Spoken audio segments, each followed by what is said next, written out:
pump.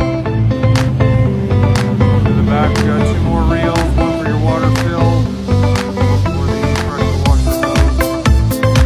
50 gallon SH tank, 20 gallon self tank, 330 gallon water tank, all plumbed up nice and clean. Drain on the back, got plenty of room here in the middle for extra parts, pieces of space. Ladder rack, we'll run 2 ladders on it there. And just our storage toolbox in the back. 48-inch, got some extra accessories, wash down gun and everything there, all plumbed up nice and clean. Downstream remote, we've got our downstreamer hooked up here in the back, all hard plumbed right into our tanks. Got the shirts box, downstream remote, we're mounted right here on the front. So nice clean trailer, a lot going on a small rig right there.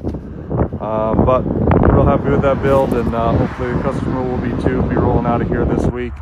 You guys got questions, see something you like, shoot us a comment, shoot us an email, give us a call. Have a nice day.